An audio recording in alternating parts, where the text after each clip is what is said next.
Bonjour, c'est Samy de Paléo Facile. Dans ce premier épisode, je vais présenter ce que c'est que la diète paléo. Mais avant de commencer, on va d'abord expliquer pourquoi encore un nouveau régime. Le choix ne manque absolument pas, on pourrait en compter plusieurs centaines. En ce moment, en France, on entend beaucoup parler du régime Dukan, de la chrononutrition.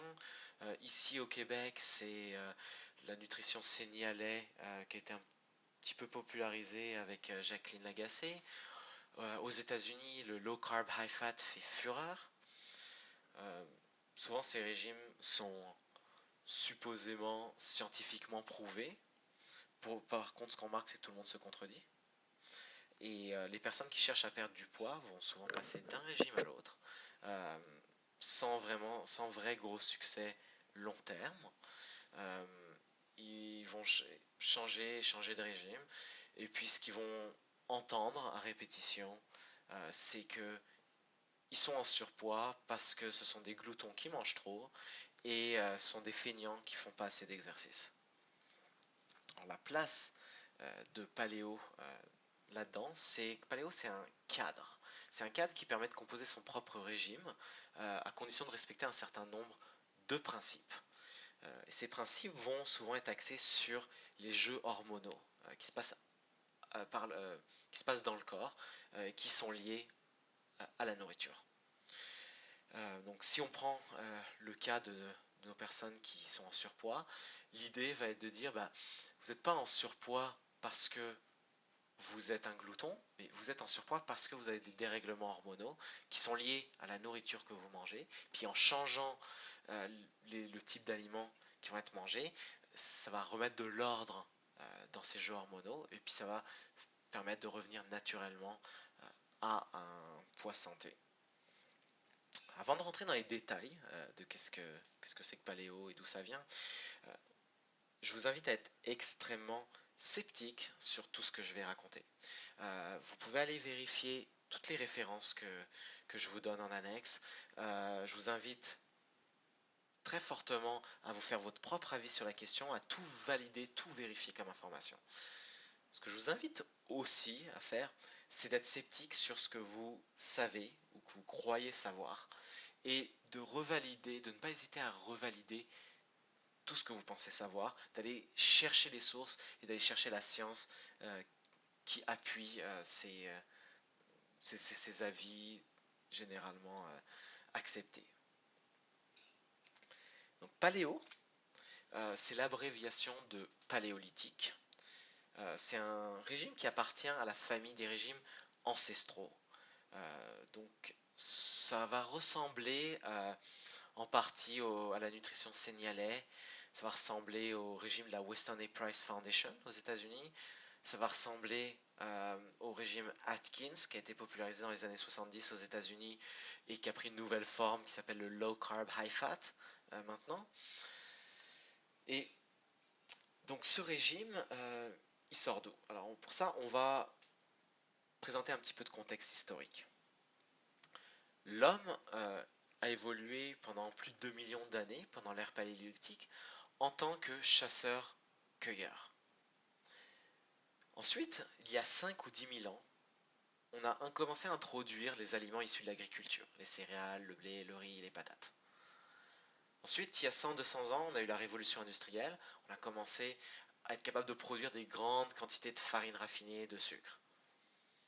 Puis il y a 50 ans, on a commencé à voir arriver en masse tout ce qui est huile végétale, canola, maïs, tournesol, soja, qui remplace graduellement les graisses plus traditionnelles comme le beurre et le coco. Si on met ça à l'échelle d'une vie, ce que ça représenterait, c'est comme si depuis le début de votre vie, vous aviez évolué en tant que chasseur-cueilleur, puis que depuis hier, vous mangez des céréales, et que depuis 1 heure, vous mangez des huiles végétales. Ce que ça suggère, c'est que ça suggérerait des hypothèses. Ça suggérerait des hypothèses que peut-être que la nourriture, peut-être que notre environnement est en partie dû aux problèmes qu'on voit maintenant sur notre santé. Euh, Si on regarde là, cette hypothèse a été euh, donc énumérée par Chris Kresser, qui est l'un des piliers de la communauté paléo aux États-Unis. Et puis par exemple Matt Lalonde, qui est un PhD en Harvard University, c'est quelqu'un d'extrêmement brillant qui vient de Montréal. Donc on va voir comment eux word ces hypothèses. Chris Kresser, ce qu'il va dire, c'est étant donné que l'agriculture représente moins de 1% de toute l'histoire de notre évolution, il est improbable que nous nous soyons adaptés de manière complexe à un rythme de vie basé sur l'industrie et l'agriculture. Ce que Matt Lalonde va dire, c'est qu'il n'y a pas eu assez de temps et de pression évolutionnaire pour permettre l'adaptation complexe de l'humain à la consommation de céréales et de légumineuses. Donc, ce qu'on remarque, c'est que chez les deux, ils vont parler de la notion d'adaptation complexe. Ce que ça veut dire, c'est que c'est deux choses, d'être capable de survivre sur un certain type d'aliments, puis d'être capable de profiter au maximum de ces aliments, puis d'avoir la pleine santé grâce à ces aliments. Ce qui est extrêmement important, c'est de ne pas faire de mauvaises inférences, de ne pas arriver à des mauvaises conclusions. Ce qu'il ne faut pas dire, par exemple, c'est que nos ancêtres mangeaient de cette façon, et a priori, ils n'avaient pas telle ou telle maladie, donc on devrait manger de la même façon. Ou nous n'avons pas assez évolué pour être en santé avec les produits de l'agriculture, on n'en sait rien. Ou nous avons sensiblement les mêmes gènes que nos ancêtres, ce qu'on sait, donc on devrait vivre comme eux, ce qui est totalement faux.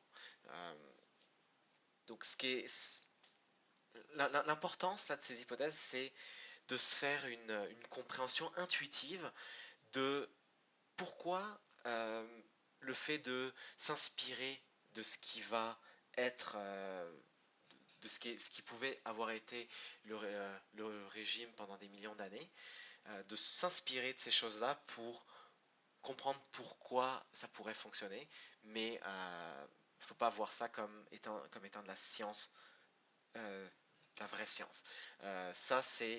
Ce sont des hypothèses, et puis le processus scientifique, c'est ensuite de regarder avec la science moderne, de valider ou d'infirmer ces hypothèses.